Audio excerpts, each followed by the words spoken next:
for Muniaba na ama owuza enyi na sabre training issues and I'm a day ebesomo ewo everyday so dan da ye ka Ghana ha o mayi munsem echikroyo ensemu mu ankasa nanu ada na konfo Kwaku Bonsam wode betu ja ewo ni Facebook page so say sesi ade die o hese na politics adan eni adan wo Ghana ha te say sesi amanyofo kata hihye ne proyo kankan na ahyom kutu parties wo mu edina ho edi ajinkofo esika oman musika edi ahyom se ase arenti ohun se wo behia pass wo no so wa koya konfo a oye ebiem so odi no kware edema na nanom abosom na Ghana mai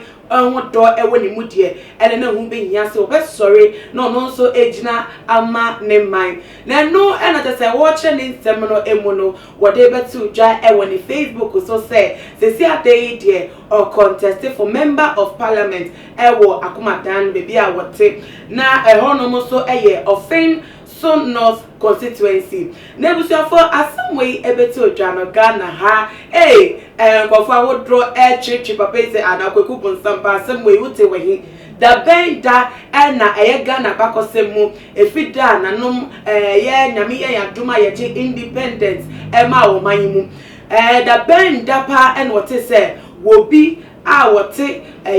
konfodan mu anase okonfo a wokom ma nananum abosomfo wasori efi ne kom dem wonom aba ponten abeji position bi te say politician a wode ebu ni man ensi da na ye den no wogide wonimu se wono de obetimi asesa abakosem na waye konfo wodi kan ya te say wobu oman te say wo fa member of parliament forms a wo say ejina de amani constituency na no na wo mo twetwe no ebi so ba ya mo kase dabi o hwe kan tete na akonfo na tese na wo mo echichirkro wo mo na wo di suman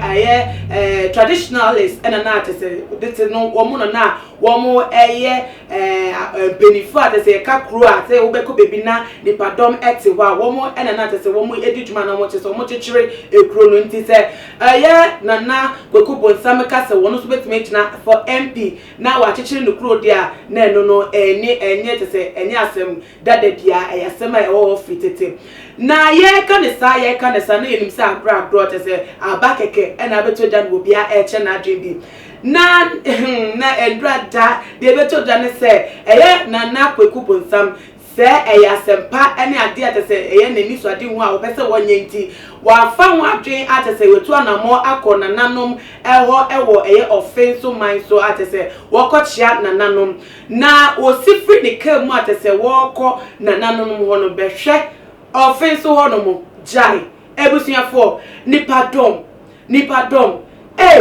se Kwaku Bonsam wo we nipadom dono enkofo hwe nim grass wo bedi position da te se wo mechia beno na te se wo ma vote ama no na wonam kwan so keke se wo wura nanom efie ho no na te se nipa aboa na boje no so wo mo ma no se wo bo no se wo mo so wo mo te se wo mo pese wo ntwetwe ne krampo ntwene entofon crown na nya se ketwa ye hwe mfoni ewe ebi ewutafo Kwaku Bonsam na enam ho te se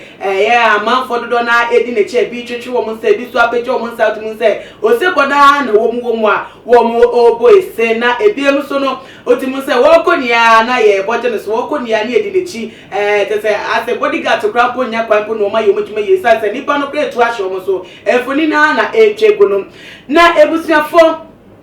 enkofo mfoni we bi no ebi ka se na nuti dabi o ya bra na ya no kwasem se Kwaku Bonsam wo gina ade bibia so kire se wo gina so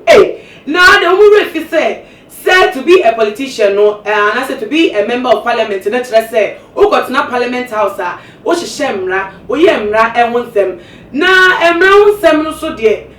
no de se buklongo for you wo de o ma school na tesa kenkan o munim bi na ye ka ni se ye no metima ka bi se no so no ma ka bi sa sem no achia na no o ma somu ajimu tese no ma chirechire mu na tese se be kwa mo mo na kwa mo na no Kwaku Bonsam parliament house won ye nkatwi brofo na ye de 20 no be den I expect no ho wo be den tese abo ni kro na tese wo de emra onima na tese emra obetima hihye no abo ni kro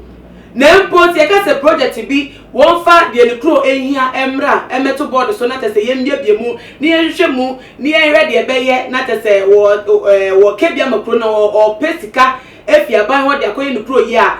se mputu djuma na se developmental work bia na tese wajibi no eno no be de atretre mu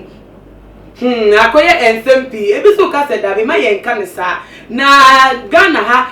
alleged cry say o mampenya odi kan Dr. Kwame Nkrumah onu krampo na nko onim book onim homa mu krampo no wo chichiri Ghana kro yi obedi president krampo no allegedly no okoje suman bi ani din ede kanka nyame ebe she Ghana ha atese no na ebo anu mani etimi edi Ghana man so obu Ghana man atese be si enne ebo Ghana empenifo mabo man ya yebo ni din kan oni nti se Kwaku Bonsam no nso na busuma wosumo mo so metimi aboa no metimi adi aboa na mantese wa be penipa e dem offense north constituency a na no dey say nkenye problem bia because Ghana ha dey emra bi entia obi ase wo gina for MP so obetimi nkwa na ho akade dia ye betimi ato aba e dey ama no nti na asem no eno no enti ebusuafo se ene wonti ya ena me kiremu biem e dey kirew 2020 December 7th election a ye koyi asofo wo mu bi sofo chiraboso no ne gum the party a ono so egina for presidential seat no na ebiem se si a foforo kra wa bepiem atese no so abru ntese Ghana for ya dwene yeti ase so ene nana Kwaku Bonsam a ono so egina for member of parliament at the ama offenso north constituency na asem we dey se ne sifatie nti ye de ani ebedi echire pa de be fimu abebia no ye de be somo wo ye video so nti bomodia follow ye na ebiem so no subscribe so won subscribe ya bomodia na yes ade no efa mame na share video we ema wadofo obusuafo unuan mo bibiara wo be no so ehun de ekoso wo oman emu no na ebiem so no follow ye ye Instagram page at @g8_ nana ama obusua enimidin na me yadoma yebesan edi eshabi makramo